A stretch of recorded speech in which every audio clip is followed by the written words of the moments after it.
بسم اللہ الرحمن الرحیم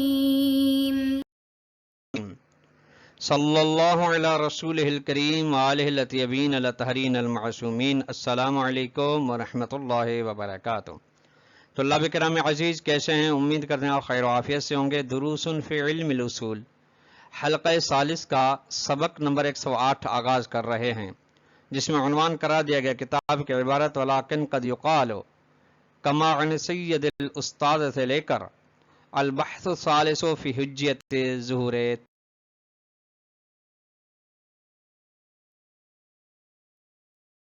گزشتہ درس میں طلاب کرام عزیز ہماری بحث چل رہی تھی احتمالات چار گانا کے نظری اور عملی فروق کے بارے میں۔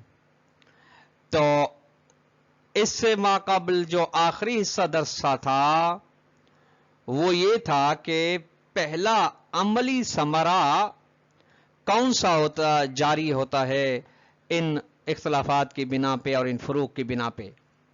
تو فرمایا گیا کہ احتمال اول اور احتمال ثانی کی بنا پہ مقام عمل مجتہد میں فائدہ یہ ہے کہ وہ استحباب کا فتویٰ دے سکتا ہے، جبکہ احتمال ثالث و رابع کی بنا پہ فتویٰ نہیں دے سکتا۔ یہ پہلا۔ اس کے بعد آج کا نقطہ ہے اخبار من بلغ، چار احتمالات کے عملی فوائد کی وضاحت کی جائے گی، یعنی اختصار کے ساتھ ایک فائدہ بیان ہو گیا، آج 3 فوائد کو بیان کیا جائے گا تفصیل کے ساتھ۔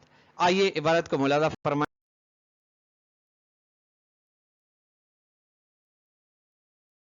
کما عن سید الاستاذ، سید صدر فرماتے ہیں یہ تو ہم نے فائدہ بیان کیا عملی فائدہ کے مقام عمل میں مستنبت مجتہد احتمال اول و ثانی کی بنا پہ استحباب کا فتویٰ دے سکتا ہے، اسے روگردانی فرماتے ہیں۔ لیکن ہم جو کبھی کبھی کہا گیا ہے ہمارے استاد یعنی مرحوم خوئی کی جانب سے، وہ یہ ہے کہ انہو لا ثمرۃ عملیتن، کوئی عملی فائدہ نہیں ہے ان 4 احتمالات کا، یختلف بموجبها الاحتمالان الاولان، جس ثمر عملی کی بنا پہ احتمال اول اور احتمال ثانی ایک دوسرے سے جدا ہو رہے ہیں، کوئی نہیں۔ کیوں؟ لأنہما، کیونکہ دونوں احتمال اول اور ثانی معاً یسوغان الفتوی بالاستحباب، وہ بھی استحباب کے فتویٰ کو جائز قرار دے رہا ہے مقام عمل میں، یعنی احتمال اول، احتمال ثانی بھی یہ کہ فلا فرق بینہما فی الآثار۔ اچھا، جائز تو مقام عمل میں وہی یعنی رجحان ہے فعل کے بارے میں، لیکن ترک میں دونوں شامل ہیں، رجحان میں بھی دونوں شامل ہیں، ترک میں کوئی آثار کے اندر فرق نہیں ہوا۔ لہذا جب کوئی فرق نہیں ہوا تو پھر یہاں پہ یعنی اچھا فرق تب ہوتا ہے جب آثار میں بھی فرق ہو۔ یہاں پہ اگر احتمال اول اور احتمال ثانی فتویٰ استحباب کو جائز قرار دے رہے ہیں تو پھر ان کا تو آثار میں تو کوئی فرق نظر نہیں آ رہا، وہی رجحان طلب کا رجحان ہے اور ترک کا جواز ہے، فرق نہیں ہوا، ٹھیک۔ لہذا مرحوم خوئی فرماتے ہیں کہ کوئی فائدہ نہیں ہے، لیکن ولیکن تحقیق، یہ شہید صدر اپنا نظریہ فرماتے ہیں، تحقیق یہ ہے کہ وجود ثمرات عملیت، ہاں عملی فوائد موجود ہیں، یختلف بموجب الاحتمال الاول عن الاحتمال الثانی، اس عملی ثمرات کی بنا پہ احتمال اول احتمال ثانی سے جدا ہوتا ہے، یاد رہے احتمال اول اور احتمال ثانی، لما خلاف لما افادہ دام ذل، برخلاف اس بات کے جس کو ہمارے استاد مرحوم خوئی نے سمجھایا ہے کہ کوئی فائدہ نہیں ہے، ہم کہتے ہیں کہ فائدہ ہے۔ وَنَذْكُرُ فِيمَا يَلِي جُمْلَةٌ مِنَ الثَّمَرَاتِ، ہم یہاں پہ درج ذیل متعدد فوائد میں سے متعدد ثمرات میں سے 3 ثمرات کو یہاں پہ بیان کریں گے۔ الثمرۃ الاولیٰ، پہلا ثمرہ یہ ہے یعنی احتمال اول اور احتمال ثانی پر۔ احتمال اول اور احتمال ثانی آگا کون سا تھا؟ احتمال اول یہ تھا کہ یہ بات ہے کہ حجیت کو جعل کر رہی ہیں مطلق بلوغ کے لیے، احتمال اول۔ احتمال ثانی جو ہے وہ یہ ہے کہ یہ روایات اس مقام میں کہ انشاء کریں استحباب واقعی نفسی کو، ٹھیک۔ اب پہلا فائدہ ملاحظہ فرمائیں، السمرۃ ایدل خبر ضعیف علی استحباب فعل و خبر ثقۃ علی نفی استحباب. ہمارے پاس دو قسم کی خبریں سامنے آئیں. اگر ایک خبر ضعیف ہمارے ہاتھ میں آئے جو اچھا خبر ضعیف کیا کہے وہ فرض کے کسی بھی فعل کے مستحب ہونے پر دلالت کرے, اور دوسری خبر ہمارے پاس جو ہے وہ خبر ثقہ آئے, ٹھیک, وہ اسی فعل کی نفی کر رہی ہو کہ یہ مستحب نہیں ہے, ٹھیک. تو پھر احتمال اول اور احتمال دوم کے نا پہ ایک صورت ہے جہاں پہ ان کے درمیان تعارض پیش آ رہا ہے, ایک صورت جہاں پہ تعارض پیش نہیں آ رہا, وہ دونوں فَإِذَا بُنِيَ. احتمال اول یعنی جو اس مقام میں روایات کے حجیت کو جعل کرے, احتمال اول کی بنا پہ تو فَقَعَ تَعَارُضُ بَيْنَ الْخَبَرَيْنِ, تو دونوں خبر یعنی خبر ثقہ کے درمیان جو نفی استحباب کر رہی اور خبر ضعیف کے درمیان جو استحباب کو ثابت کرے, ان کے درمیان تعارض. تعارض کیوں؟ لحجت کل منہما بحسب الفرض والنظر معا الى حکم واقع واحد اس بات و نفین. ایک تو فرض یہ ہے کہ دونوں حجت ہیں, چونکہ حجت خبر واحد کو ہم حجت خبر ثقہ کو ثابت کر کے آئے ہیں, اور حجت خبر ضعیف یعنی مطلق الاخبار اخبار من بلغ کے ذریعے سے اس کی حجت ثابت ہو رہی. جب دونوں کی حجت ہیں تو دونوں کی حجت کو اس بات و نفی کے لحاظ سے تعارض واقع ہو رہا ہے, یعنی ایک استحباب کو ثابت کر رہی ہے, ایک ثابت نہیں کر رہی بلکہ ایک نفی کر رہی ہے, ٹھیک. یہ تعارض ہوا, ٹھیک. یہ وَإِذَا بُنِيَ عَلَى الْاحْتِمَالِ الثَّانِي, اور اس مقام میں ہو کہ جعل استحباب نفسی کے مقام میں ہو تو پھر یعنی احتمال فلا تعارض, پھر کوئی تعارض نہیں ہے. اچھا کس طرح سے پھر تعارض نہیں ہے؟ وہ یہ لأن الخبر الضعیف الحاکی عن الاستحباب لا يثبت مؤداه لا يثبت مؤداه ليعارض الخبر النافی له. اس پہ غور فرمائیے گا طلاب کرام عزیز. ہم اس کا پہلے خلاصہ بیان کرتے ہیں کہ احتمال ثانی کی بنا پہ تعارض کس طرح سے نہیں ہے, ٹھیک. وہ یوں ہے کہ خبر ضعیف اور خبر ثقہ کے درمیان تعارض پیش نہیں ہے, کیونکہ خبر اول استحباب, خبر اول سے مراد خبر ضعیف استحباب بما ہوا فعل کو ثابت نہیں کر رہی تاکہ تعارض پیدا کرے اس خبر ثقہ کے ساتھ جو استحباب کی نفی کر رہی, بلکہ یہ جو دلالت کرے اس پر کہ خبر بے نفس ہی موضوع ہے استحباب واقعی کا, یہ ٹھیک. لہذا تعارض ختم ہو گیا.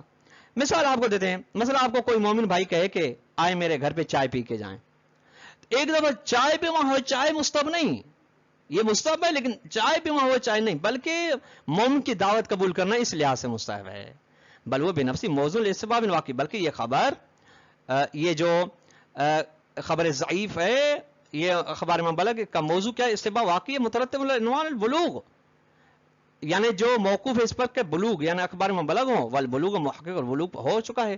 وَقَوْنُ مُعَارِضًا لَا يُنَافِي صِدْقَ عُنْوَانِ الْبُلُوغِ فَيَثْبُتُ الْاِسْتِحْبَابُ, اور اس کا معارض ہونا, ٹکراؤ پیدا رکھنا خبر ثقہ کے ساتھ یہ منافات نہیں رکھتا کہ عنوان بلوغ کے سچے ہونے کے, یعنی تعارض ہے پھر بھی عنوان بلوغ صحیح ہے تو نتیجہ یثبت الاستحباب, استحباب ثابت ہوتا ہے اور تعارض ختم ہو جاتا ہے.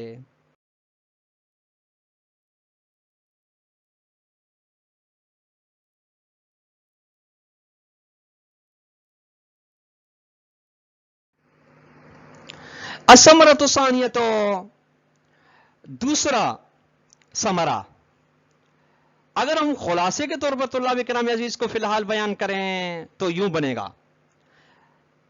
اگر خبر ضعیف آ کر کہے کہ امام علیہ السلام نے فرمایا یجب الدعاء عند رؤیت الہلال, کہ جب چاند کو دیکھو تو ضروری ہے دعا پڑھنا, تو اگر ہم احتمال ثانی کو لیں گے عکس کریں کہ تو دعا کا مستحب ہونا ثابت ہوگا, کیونکہ دعا عند رؤیت الہلال ان امور میں سے ہے جس کے بارے میں ثواب ہے, جس کا نتیجہ یہ نکلتا ہے کہ یہ مصداق ہے اس عمل کے لیے جس پر ثواب ہے، لہذا اس بات استحباب ثابت ہوتا ہے.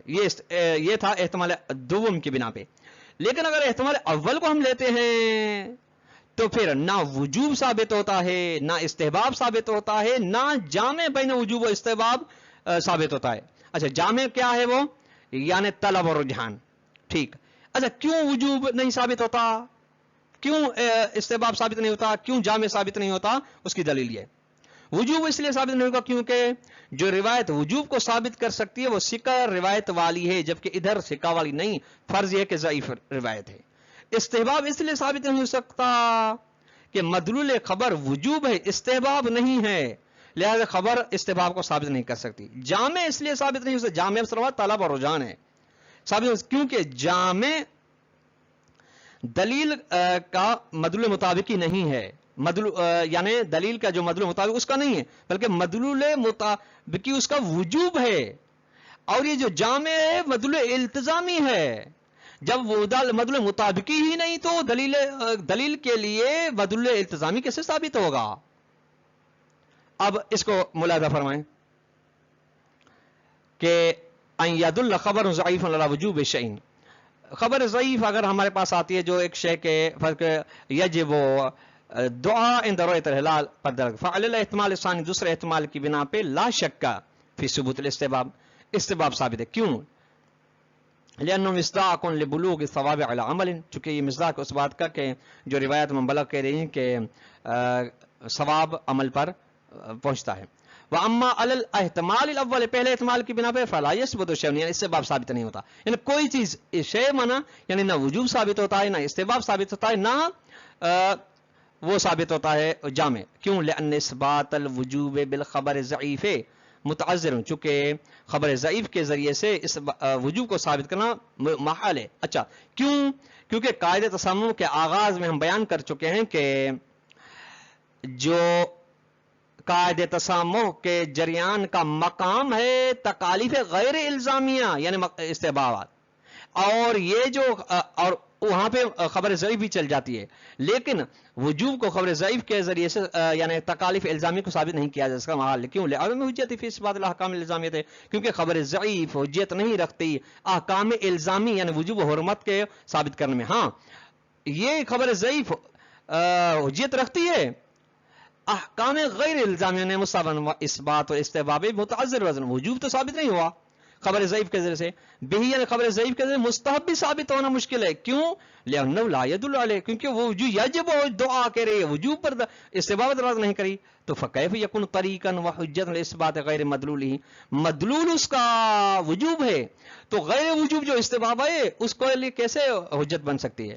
واثبات الجامع بین الوجوب والاستحباب به متعذر وزن، یہ بھی تیسری چیز بھی ثابت نہیں. جامع سے مراد یعنی وہی طلب و رجحان جو کہ وجوب کے اندر بھی پایا جاتا ہے، استحباب کے اندر یہ بھی ثابت نہیں کیا. کیوں؟ لأنه مدلول تحلیلی للخبر، کیونکہ یہ جامع جو ہے اس کا مدلول تحلیل مدلول الزامی ہے، مدلول مطابق نہیں.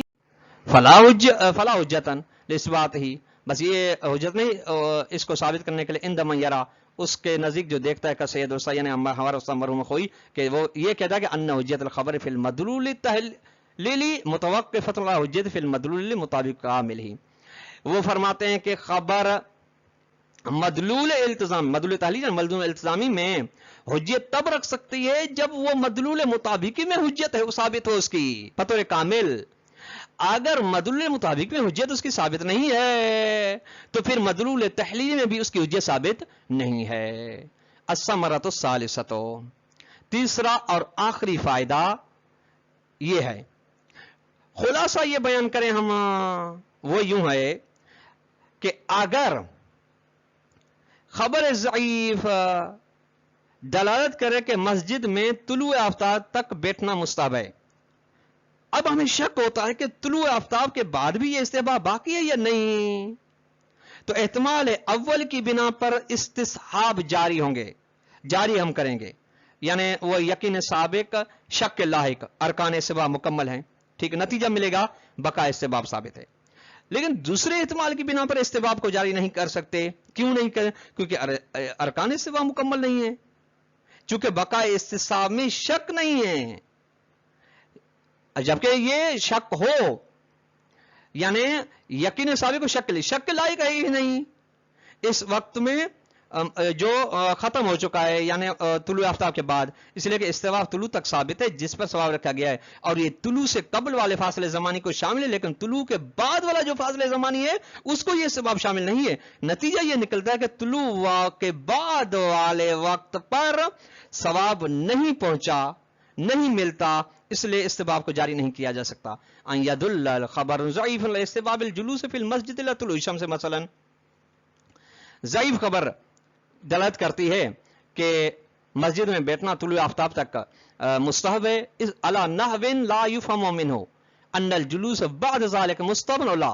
اچھا یہ تو خبر ہے، لیکن اس سے یہ سمجھا نہیں جا سکتا کہ آیا بعد ذلك طلوع آفتاب کے بعد بھی بیٹھنا مستحب ہے یا نہیں ہے۔ اب سوال یہ ہمیں شک ہوتا ہے کہ ہے یا نہیں، تو ایک صورت میں استصحاب کو جاری کر سکتے ہیں، دوسرے میں استصحاب کو جاری نہیں کر سکتے۔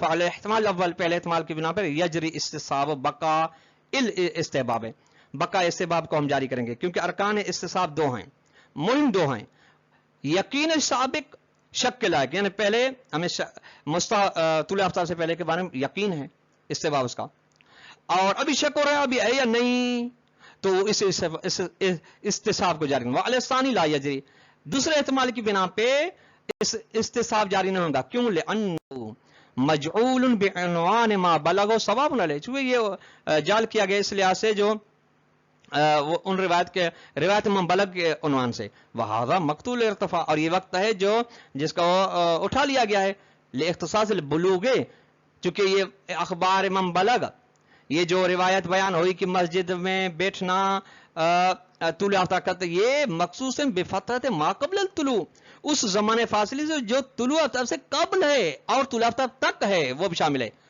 لیکن اچھا لیکن جو طلوع آفتاب کے بعد والا فاصلے زمان اس کو شامل نہیں ہے۔